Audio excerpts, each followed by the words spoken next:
buildings breakthrough event for our sector. I just wanted to highlight what their key focus areas will be. There are 5 specific focus areas. The first one is capacity and skills building, or skills development. The other one is standards and certifications. The third one is demand creation. The fourth one is research and development.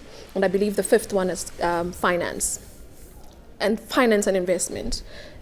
So through these 5 focus areas, I think it's particularly very exciting for African built environment professionals, organizations, countries to come together and drive collaboration between the global north and the global south in terms of making sure we set targets for decarbonizing our built environment sector.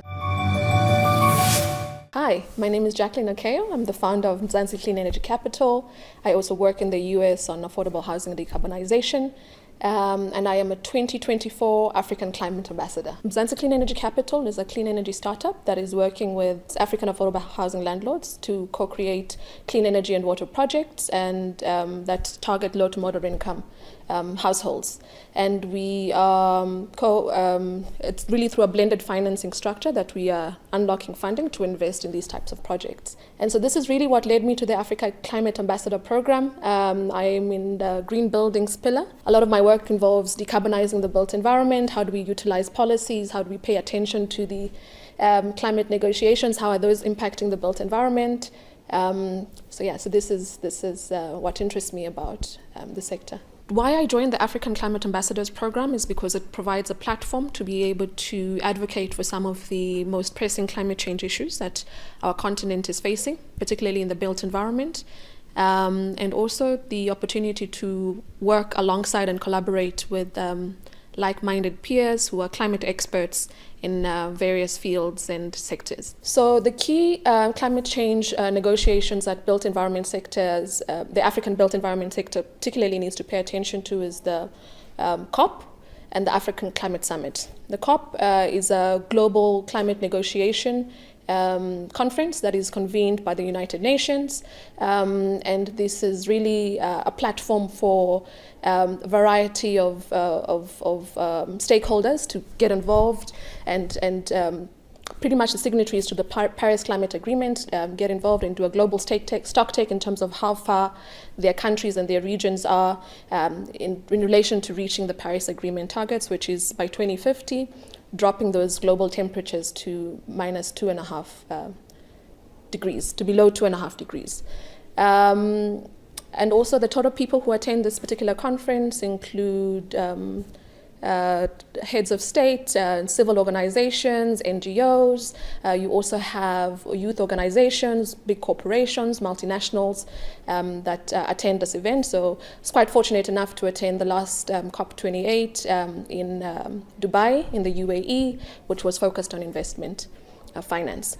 The regional climate negotiations that we need to be paying attention to is the African Climate Summit. It's almost like the precursor to the global climate change convention, making sure we are all on the same page as a continent before we step onto the COP platform and start negotiating globally. So from COP28, I believe the key outcomes that were particularly relevant for our African built environment sector include the buildings breakthrough platform or initiative that was really championed by the government of France and Morocco with the backing of the United Nations Environmental Programme. There you also have a whole host of African countries that have joined and signed on to that initiative.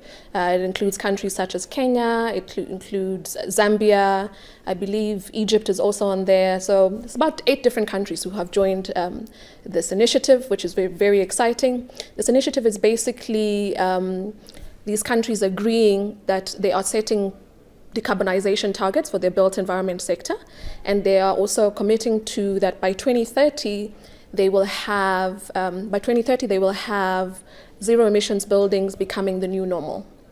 You also have other regions like the US and Canada coming on board and joining this particular initiative. It's very exciting. I think it provides a good platform for us as African built environment professionals to start to share knowledge, to collaborate a little bit more.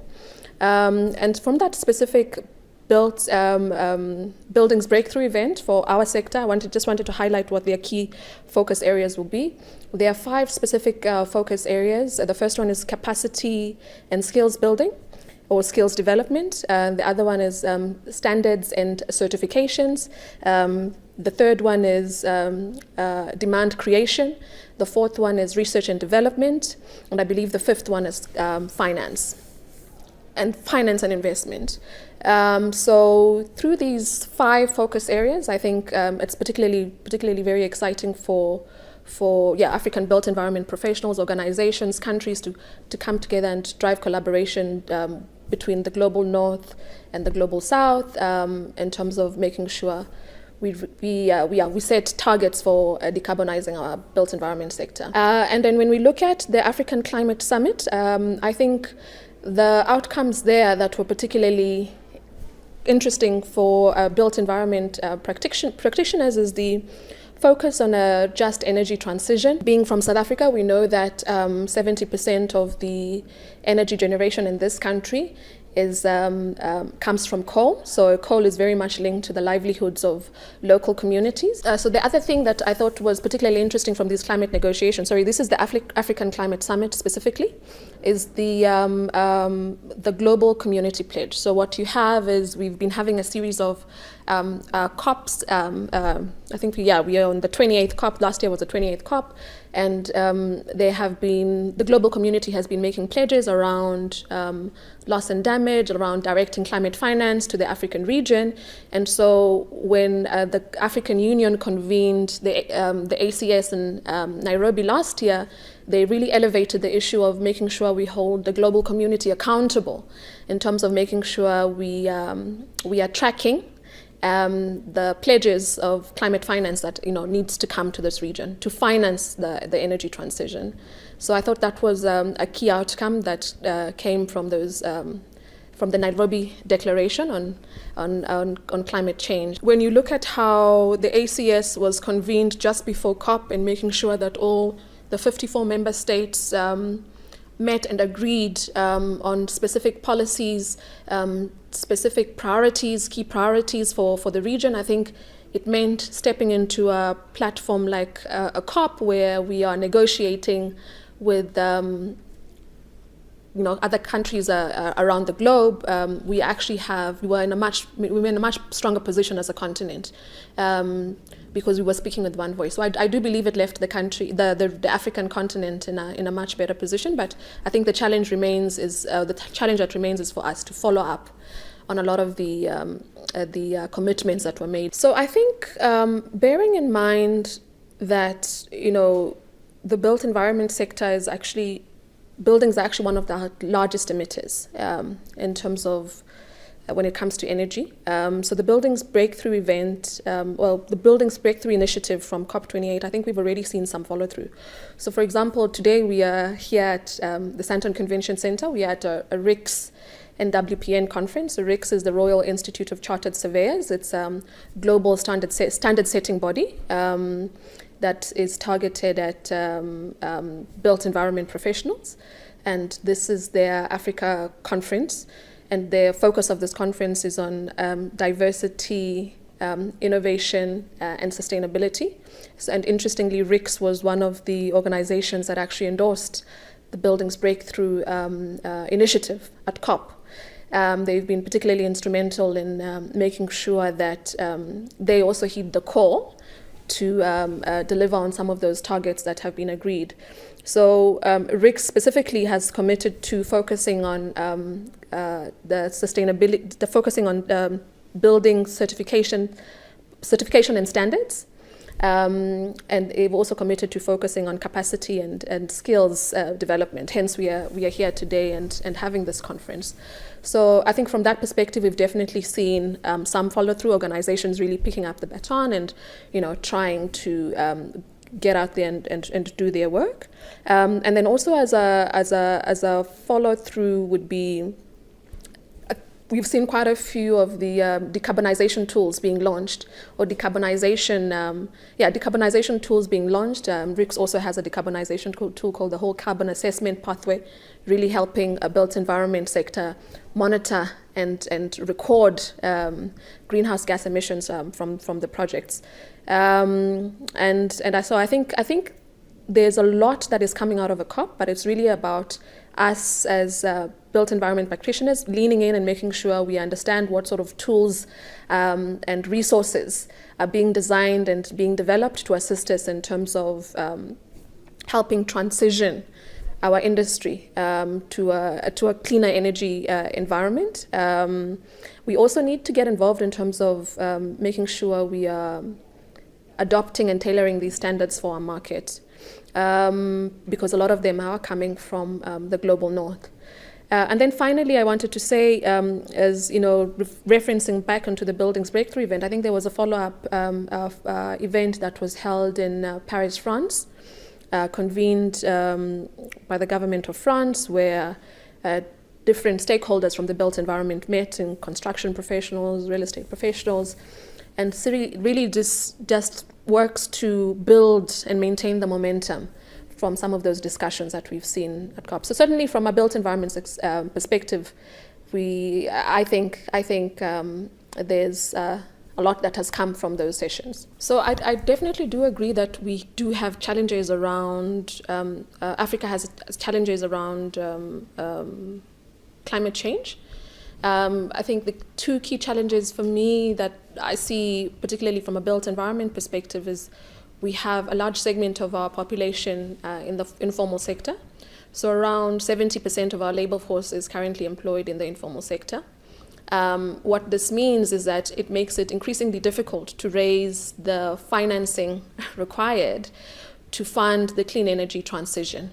So we cannot attract we are struggling to attract the climate finance we need, given the informality of our sector. So long-term institutional capital does not really know how to underwrite informal incomes. So that's a challenge in terms of raising climate finance. In fact, I think we've only been able, only 2% of the global climate finance flows are coming to the African region. So that's a big challenge. And the second one really being the weak household incomes. So that means a lot of households actually cannot support themselves through the energy transition. They cannot afford to spend on increasing their resilience, and they're particularly vulnerable. If you look at the housing sector, for example, you have a lot of informal housing. You know, we need to think about how do we improve the resiliency of these households, because their incomes are significantly low and they cannot afford to bolster their resilience on their own. So I think those are the two key challenges for Africa as global partners in this clean energy transition. From a built environment perspective, you know, a lot of our products that we are using to construct are actually imported. And so how do we look at our local supply chains? How do we look at our local building practices and help to ensure that those are aligned with the clean energy transition and, you know, are done also in a way that can create employment opportunities for Africans. You know, a lot of our products that we are using to construct are actually imported. And so how do we look at our local supply chains? How do we look at our local building practices and help to ensure that those are aligned with the clean energy transition and, you know, are done also in a way that can create employment opportunities for Africans. So I think there are various ways in which we can do that, and I think the first one really being private sector spending. We have not seen our corporates spend enough on the clean energy transition. You know, in the property sector, for example, we haven't seen enough of the real estate investment trusts, the REITs, spending on sustainable buildings, sustainability projects. We haven't seen enough of property developers, you know, getting certifications, you know, taking into account sustainability. Also the property financiers, So I think they could be doing more. So I think the opportunity really there from a private sector spending perspective is in bolstering the private sector spending, bolstering the spending of corporate. And I think corporates need to be a little bit more innovative. They need to be a little bit more innovative in the way they look at projects, the way they are collaborating, to be able to increase their spending on sustainability. And then also when we look at government policies and regulations, I think we also need to see those improved, particularly as they relate to helping increase incentives for households to adopt more clean energy technologies. In a region like Africa, we have to be particularly mindful that these households, like we discussed earlier, are really informal. And so how do we design policies and regulations that increase clean energy incentives in a way that is accessible for this informal sector? For these households with weak incomes, how do we help these households increase their resiliency? So I think policy and regulations needs to, we need to utilize those levers a little bit more. Another piece is around affordable long-term capital. So affordable concessionary capital that is affordable. Currently, most of our climate financing has been channeled through development finance institutions that are charging us market rate prices for the debt. This makes the cost of transitioning very expensive, and we look at the built environment sector where we have to think about things such as infrastructure.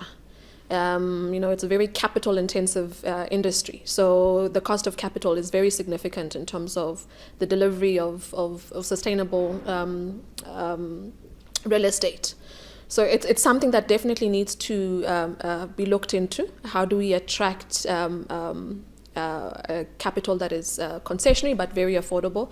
And I think the loss and damage fund, the just energy transition financing becomes particularly critical, and unlocking that becomes particularly critical in helping Africa fund the built environment and making sure we don't leave anyone behind, and we direct those funds into the vulnerable communities that actually need the money. Professionals who are world-class on the African continent. But I think we need to do more to make sure that our African built environment professionals are prepared for the global energy transition. And so that also means having our built environment professionals actually collaborate with policymakers in setting standards and building standards, in looking at building certifications standards that talk to our African market. A lot of those standards and certification systems are actually coming from the global north. So we need to work with the institutions that are introducing these standards and standards to make sure that they are adopted for our local market. So I see that as an opportunity to raise awareness with the African built environment professionals. And yes, this will also increase uptake and utilization of these standards, which are literally tools to help us decarbonize. So I think it's particularly important for us Africans to pay attention to what is happening in terms of the climate negotiations on a global level, on a regional level, because they have a significant impact on us on the ground. So for example, you look at the built environment sector. Building standards and regulations are actually being decided and designed at these initiatives that are coming out of these climate change negotiations and conventions. What is the implication in terms of how we are putting projects together on the ground? You look at the implications in terms of climate financing, particularly for a region which is severely affected from an economic perspective. We are severely affected by the climate change, So how do we ensure that we are accessing finance to compensate for the adverse effects of climate change. How accessible is this finance? What are some of the key project considerations that we need to take into account when we are designing projects to be able to attract climate finance? All of those are being decided in these global negotiations. You also look at potential opportunities and positioning ourselves. The value chains are going to be changing. The products that are being put out there are going to be changing. The skill sets that we need are also changing. So it's particularly important because it is going to be shaping, the green industrialization is coming, and we need to make sure that we are not on the back foot and we are well positioned to take advantage of those opportunities.